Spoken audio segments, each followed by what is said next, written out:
एक भारत श्रेष्ठ भारत,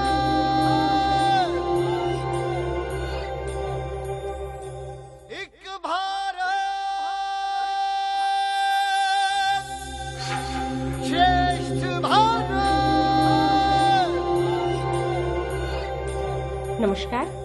दूरदर्शन केंद्र अगरतला के एक भारत श्रेष्ठ भारत कार्यक्रम में आप सबका हार्दिक स्वागत है।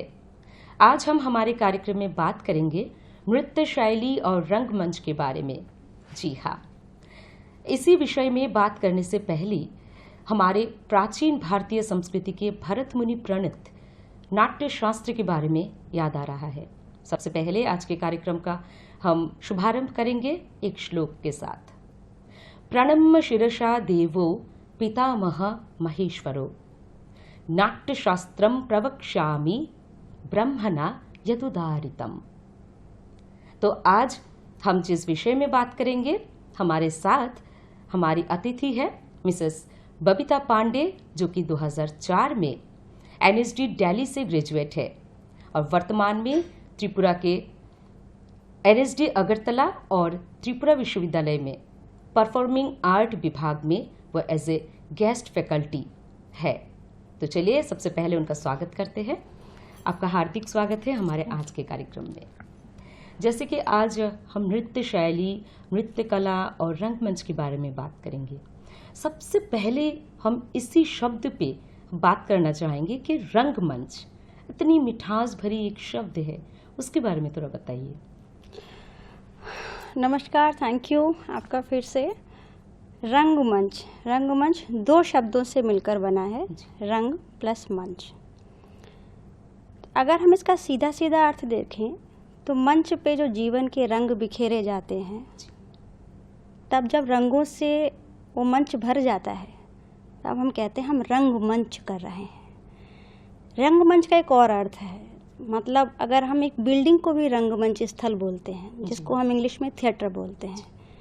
थिएटर में अगर हम बात करें तो थिएटर की भी दो मीनिंग है इंग्लिश में। एक theatre the place where we perform, और एक थिएटर जिसको हम बिल्डिंग थिएटर बोलते हैं। मतलब हम कहते हैं ना थिएटर है, ऑडिटोरियम जिसको हम बोलते हैं दूसरे शब्दों में।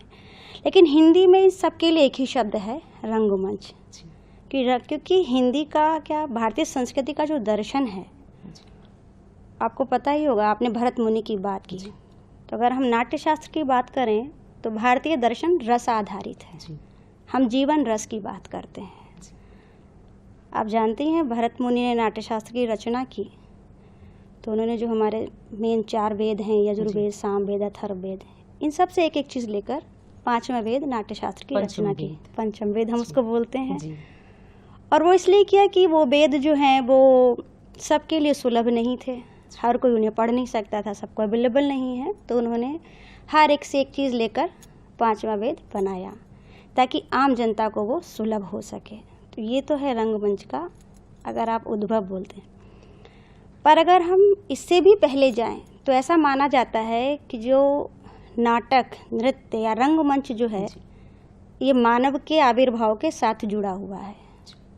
जैसे आप अगर प्राचीन गुफाएं देखें तो आपने देखा होगा प्राचीन गुफाओं में रंगीन पत्थरों की बड़ी सुंदर सुंदर तस्वीरें मिलती हैं। तो वो भी एक तरीके, उसमें अलग अलग आकृतियाँ होती हैं। तो वो आकृतियाँ कुछ कहानी कहती हैं। अगर हम नृत्य की बात करें, आप कहते हैं कथा को कहना, ये है कथक। कथकली आप जाएं, आप कुडियाट्टम की तरफ जाएं, आप किसी भी नृत्य को देख लें, जब वो कथा को गतियों के साथ कहते हैं तो आप कहते हैं नृत्य है। लेकिन उन गतियों के साथ जब हम संवाद मिला देते हैं, हम गीत भी डाल लेते हैं, हम थोड़े से सेट, लाइट, कॉस्ट्यूम, प्रॉप्स के और रंग मिला देते हैं, तब वो रंगमंच हो जाता है। और रंगमंच तो वैसे भी हर कला को लेकर ही उसका निर्माण होता है। इसी विषय में आगे चर्चा करेंगे, लेकिन कुछ एक शब्दों में हम अपने दर्शकों को भी बताना चाहेंगे, ये रंगमंच कहे या फिर थिएटर कहे हम, या फिर हम बंगालियों में फिर यात्रा भी कहा जाता है। हाँ। हम जानना चाहते हैं कि इसका इतिहास क्या है, थोड़ा हमारे दर्शकों को अगर अवगत कराए। अच्छा, यात्रा एक पारंपरिक या लोक रंगमंच है पारंपरिक और लोक में ज़्यादा मतलब मैं विस्तार में नहीं जाऊंगी, पर लोक वो जो लोक जीवन से लिया गया है, पारंपरिक वो जो पारंपरिक रूप से किसी एक परिवार की या किसी एक खानदान की परंपरा के साथ जो जुड़ा हुआ है, मतलब वो उसमें दूसरों को शामिल नहीं करते। घराना एक परिवार विशेष ही उसमें शामिल रहता है। पर लोक में काफ़ी लोग जुड़ सकते हैं जो भी उसमें इंटरेस्ट लेते हैं। यात्रा नाटक का एक प्रकार है जी।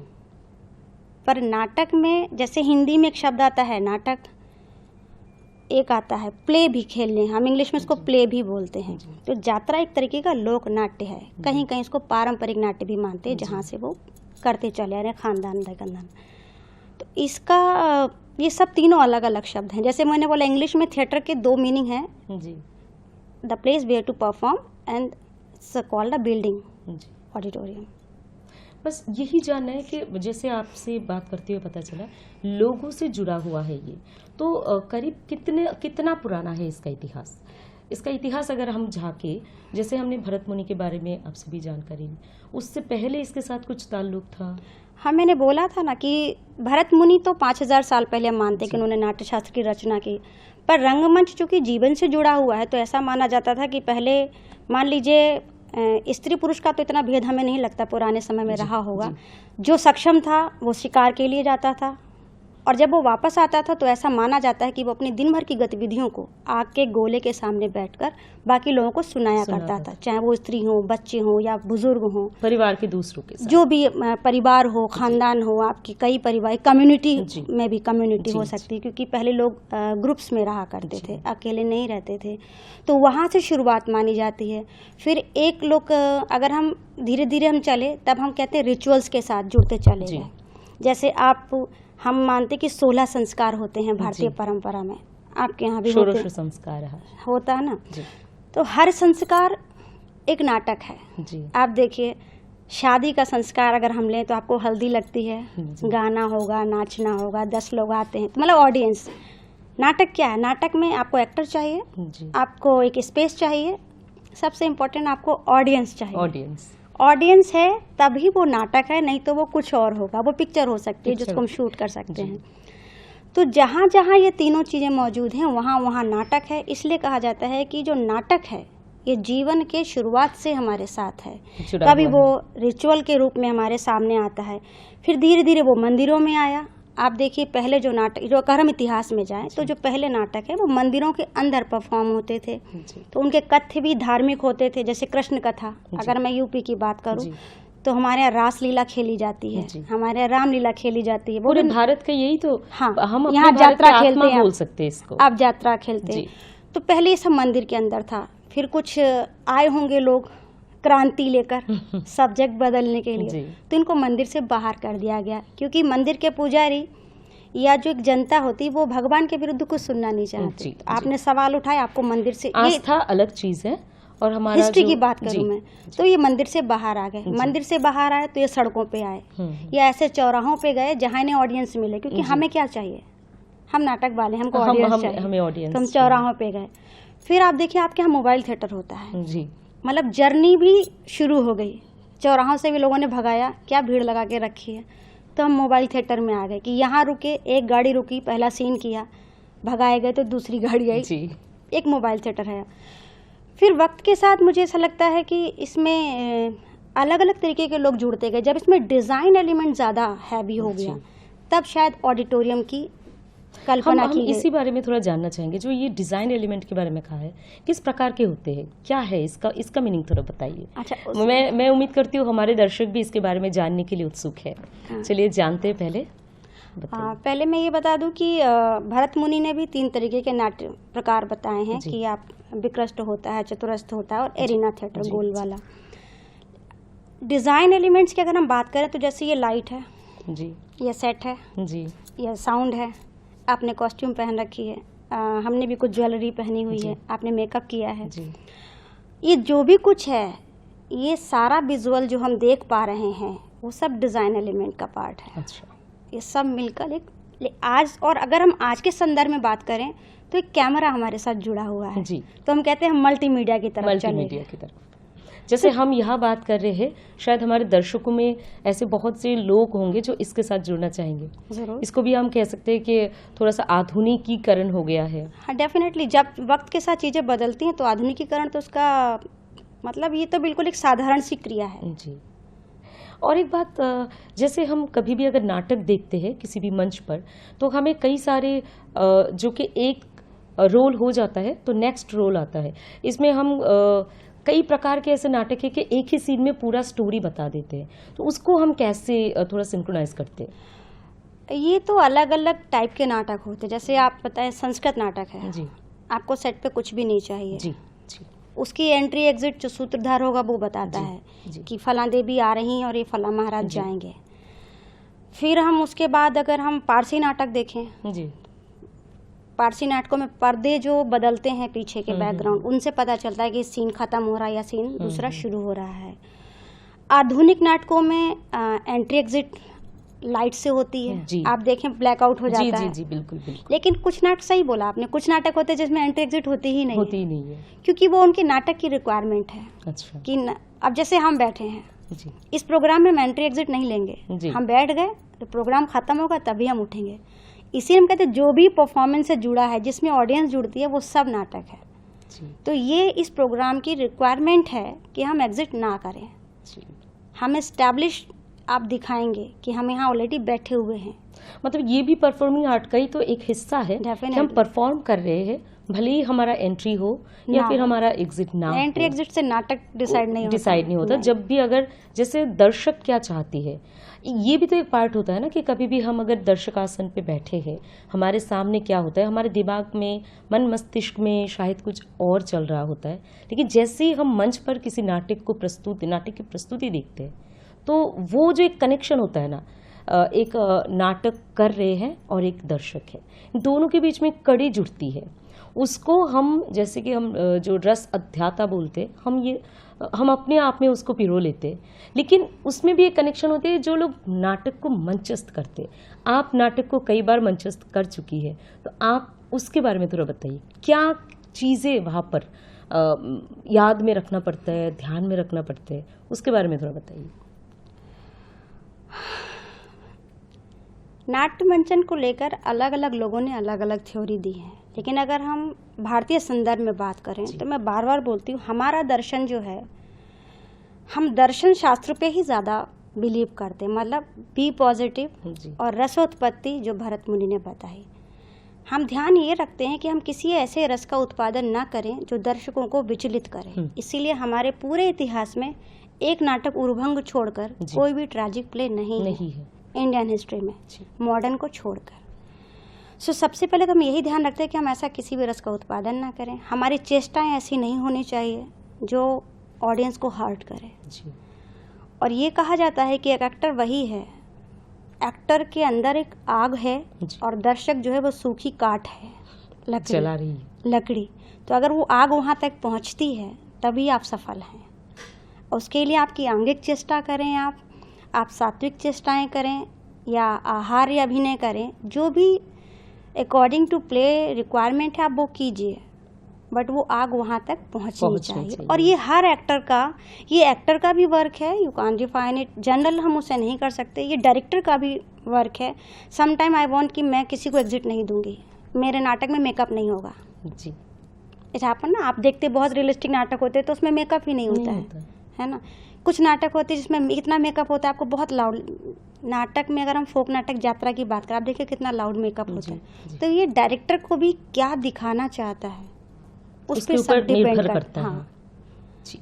और एक बात है, जब हम नाटक करते हैं, जैसे कि हमारा कैसा रोल है, कैसे हम उसको प्रेजेंट करते हैं, वो एक मेंटल प्रिपरेशन की भी तो जरूरी होती है। डेफिनेटली, इसको सात्विक अभिनय जो मैंने बोला। जी, क्योंकि अगर किसी ने, हमें निर्देशक है, वो निर्देशना देते हैं, लेकिन जो नाटक कर रहा है, प्रस्तुति जिसके ऊपर है, उसका भी तो मानसिक थोड़ा सा वो बहुत ही पॉजिटिव होना चाहिए। हम और एक विषय आपसे जानेंगे कि अभी जैसे कि नाटक के बारे में कई सारे विधि होते हैं, कई सारे कलाएं होते हैं, जैसे 16 संस्कार के बारे में हम बात करते हैं। भारत में ऐसे बहुत सारे, हमारे भारत विविधताओं में एक माना जाता है। तो आपके एक्सपीरियंस से कई स्टेट में, राज्यों में अलग अलग से नाटक होते हैं, उनकी डिमांड अलग अलग होते हैं, उसके बारे में थोड़ा बताइए। हर राज्य अपने फोक आर्ट से जाना जाता जी। है। जैसे मैं आपको एक छोटा सा उदाहरण दिखाती हूँ। ये जो मैंने पहन रखा है ये त्रिपुरा का है। जी। आप जानती हैं ये जानते ही होजागिरी। लोग समझ जाएंगे होजागिरी डांस की जी। एक फोटो है। तो फोक आर्ट ही हर स्टेट की पहचान है। जी। उस आर्ट के ऊपर जो नाटक बेस्ड होते हैं वो डेफिनेटली उस जीवन दर्शन से निकलते हैं। जी। जैसे ये जो त्रिपुरा जो स्टेट है, जो इसका भौगोलिककरण है, जी। इसीलिए यहाँ होजागिरी है। यहाँ पर आप बोलना चाहिए महाराष्ट्र का लावणी आप यहाँ नहीं कर नहीं सकते, कर सकते। है ना। आप पंजाब का भांगड़ा यहाँ नहीं करेंगे। आप भांगड़ा करेंगे तो सब पहाड़ियाँ हिल जाएंगी। सो आपके मतलब सराउंडिंग क्या है, जी। आपका जीवन दर्शन उससे प्रभावित होता है। उस जीवन दर्शन से आपकी कलाएं प्रभावित होती हैं या निकलती हैं, विकसित होती हैं। हाँ, जो भी है। और वही आगे चलकर धीरे धीरे आपकी संस्कृति, आपकी पहचान बन जाती है। जी। तो ये हर स्टेट का अलग है और त्रिपुरा इंडिया में के- तो बहुत वैरायटी है। और उसको समेटने की कोशिश हम नाटक वाले करते हैं कि हमसे कोई ये प्रश्न नहीं करता है कि आपने ये महाराष्ट्रियन साड़ी के साथ त्रिपुरा का कॉस्ट्यूम क्यों पहना है। ये भी एक कैरेक्टर है, आप जी। कह सकते, आपका बैकग्राउंड बताता है, जी, आपका जी, पहनावा। जी। और एक चीज़ है कि आप अभी त्रिपुरा में है, त्रिपुरा के लोक परंपरा जो है इससे भी आप जुड़ी हुई है, लेकिन आप दूसरे भिन्न राज्यों में जब आप काम कर रही थी, या फिर वहाँ के माहौल और यहाँ के माहौल के साथ क्या है, कनेक्शन क्या है, मैं थोड़ा इसके बारे में थोड़ा आलोकपात कीजिए। कनेक्शन लोक ही होता है और डिफरेंस भी लोक ही होता है। जैसे अगर मैं आपको कथ्य वाइज बात करूं, प्लॉट की वाइज, तो जितनी भी लोक कलाएं हैं भारत में, किसी भी क्षेत्र में हो, सबका जो कथ्य है, जो उसका प्लॉट है, सारा वेद पुराण उपनिषद से निकला हुआ है। चाहे वो दंत कथाओं में हो, चाहे वो लौकिक कथाओं में हो, चाहे ओरिजिनली हो, चाहे अडॉप्ट किया हुआ हो। तो एक तो कथ्य की समानता रहती है हर पूरे इंडिया में। जैसे महाभारत के अलग अलग रूप फॉर एग्जाम्पल। दूसरा रहता है कि अगेन सराउंडिंग की जो बात आती है, संगीत अलग है, लेकिन संगीत तत्व सब में है, सब में है, सभी हर लोक कला में संगीत है। नृत्य स्टेप्स अलग हैं, बट नृत्य एक कॉमन फैक्टर है।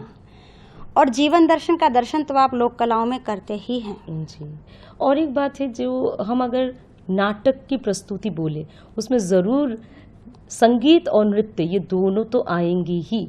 अगर कोई ऐसा हम सोच भी नहीं सकते कि नाटक की प्रस्तुति हो रही है और कोई इस तरह का कोई जैसे कि मनोरंजन देता है।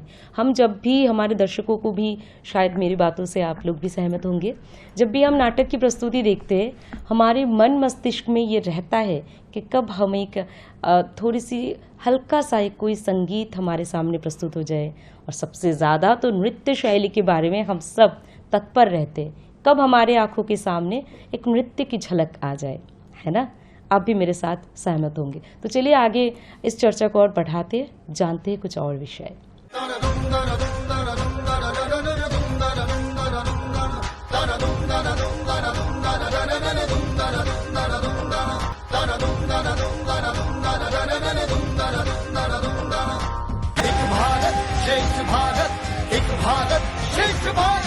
एक भारत श्रेष्ठ भारत, एक भारत श्रेष्ठ भारत।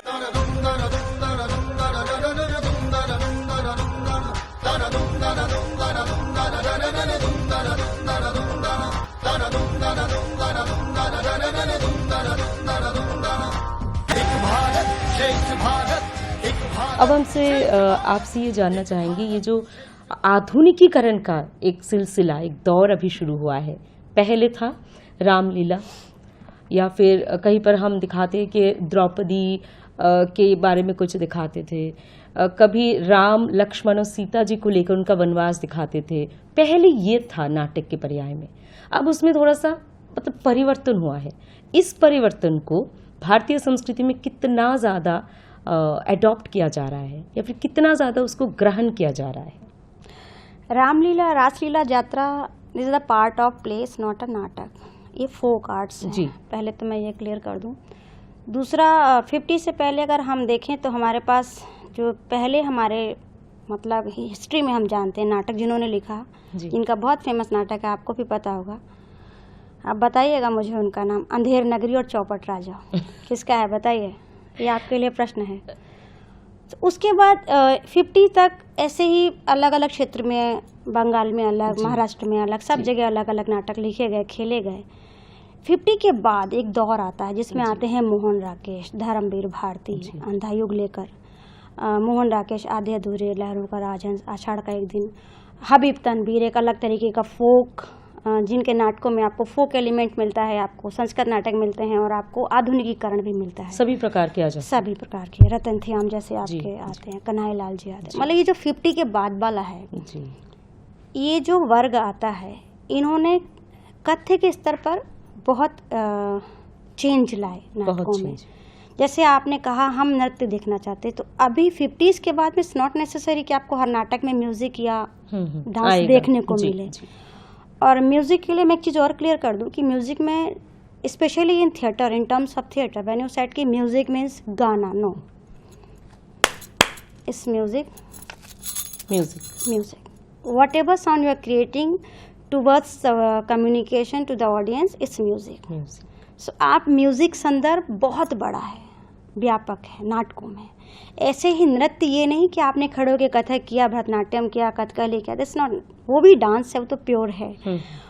लेकिन अगर आप मूवमेंट करते हैं तो भी आप डांस ही करते हैं। अगर आपकी बॉडी सधी हुई नहीं है तो आप मूवमेंट नहीं कर नहीं पाएंगे, कर पाएंगे। है ना। जी। तो वो भी हमारे लिए डांस ही है। एक एज अ कैरेक्टर में मेरा हाथ कैसे चलता है, मैं कितना हिलती हूँ, कितना कितना मूवमेंट लेती हूँ, for me it's dance, it's a part of it's a part of dance. और जैसे इससे पहले आपने एक प्रश्न पूछा था कि एक्टर का काम क्या होना चाहिए, डायरेक्टर का क्या है। सो इसमें 3 लेवल पे काम होता है, और भारतीय संदर्भ में देखेंगे तो हम 4 लेवल पे काम करते हैं। पहला है एक राइटर, जो एक थीम उठाता है और उसको राइटिंग के थ्रू कन्वे करने की कोशिश करता है, क्योंकि आप उसे पढ़ रहे हैं, जी।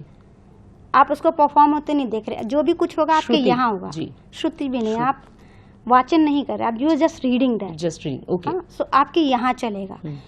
डायरेक्टर का काम है कि लेखक के लिखे हुए को कम्युनिकेट करना, जी। इंटरप्रिटेट करना। जी।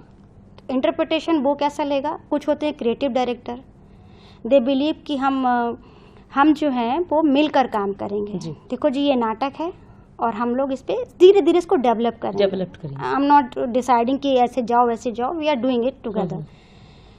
एक होते हैं बिल्कुल प्रॉपर ऐसे ही होगा, I am saying just strict rule. हाँ, वो एक हम लोग कहते हैं कि वो ठीक है, ये भी एक तरीका है काम करने का। तो ये हमारे 2 तरीके के इंटरप्रिटेटिव डायरेक्टर होते हैं। जब जो डायरेक्टर ने लिख दिया वही वो करवाएंगे, वही होगा, वो उसको आपके साथ उसको क्रिएट नहीं करेंगे। तो इंटरप्रिटेटिव डायरेक्टर होगा वो 1 मैन रूलर होगा, और जो क्रिएटिव डायरेक्टर होंगे वो ग्रुप में काम करते हैं। जी। जी। उससे इम्पोर्टेंट काम आता है कि एक्टर का काम क्या है, जो आपने कहा। जी।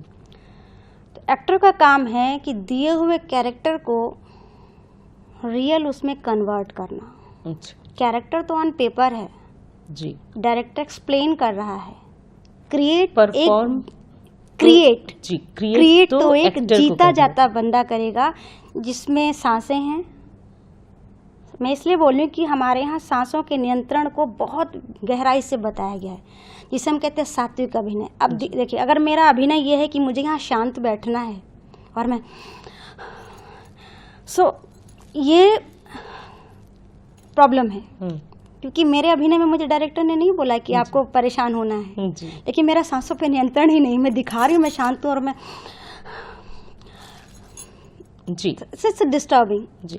तो एक्टर का काम सबसे इम्पोर्टेंट है, क्योंकि राइटर ने कुछ भी लिखा हो, डायरेक्टर कुछ भी बता दे, क्रिएट उसको करना है जो जीता जागता इंसान है, फीलिंग्स के साथ। ये कोई रोबोट नहीं है जिसको आप चाबी भर के चला देंगे। चला दो।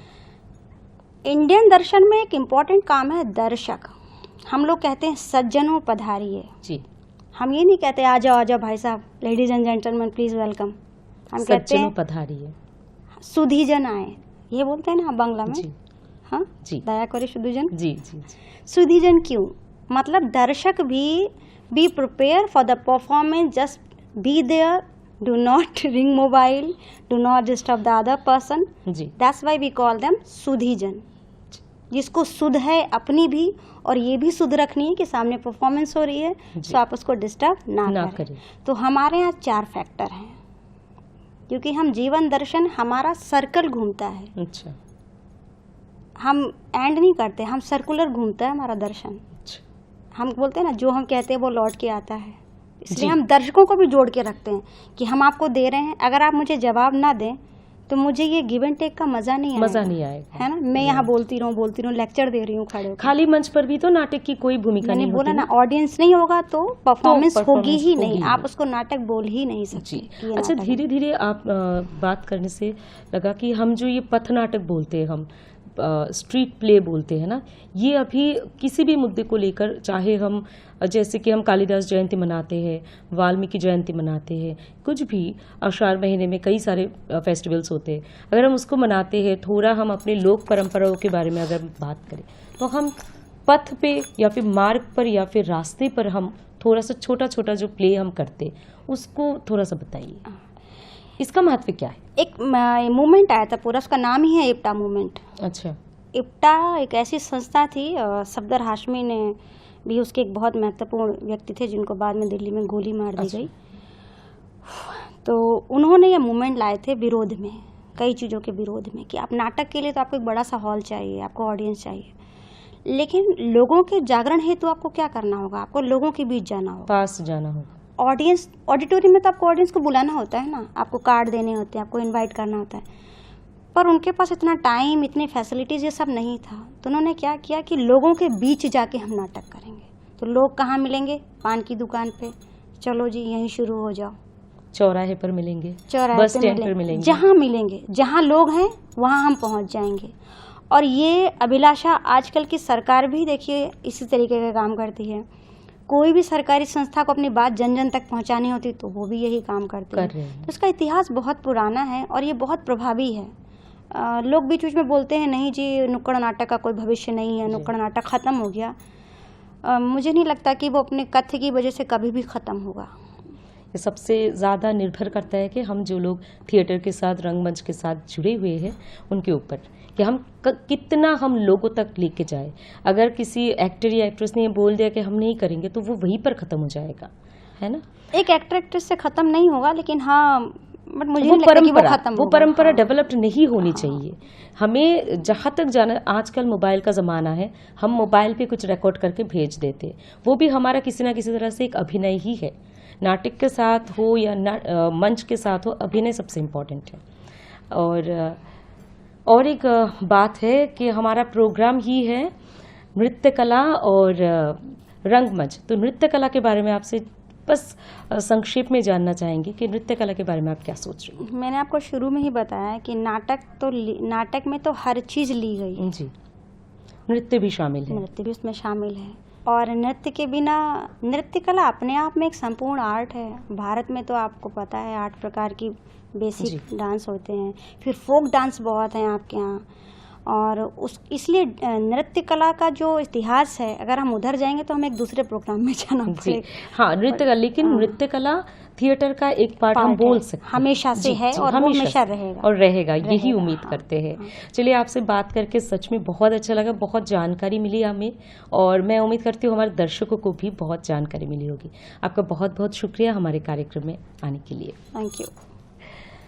अब बात करते हैं हमारे आदरणीय दर्शकों से।